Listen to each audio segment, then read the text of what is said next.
When can I expect to see new hair growth from the grafts? Usually it's 4 months. So we put the graft in, the next week, the little tiny piece of hair will most likely fall out. Occasional, sometimes they grow, usually a few percent or 5% maybe will grow. Some patients will see a lot higher percent grow right away, but most of the time the grafts fall out. Rest around 4 months or sort of a bell curve. And 4 months is sort of the average when most of them take off, some a little sooner, some a little later.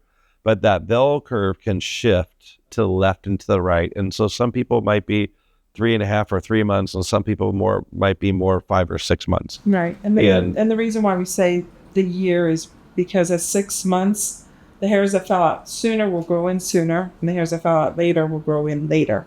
They don't just all fall out at once. So that's why we typically say 1 year is the end result.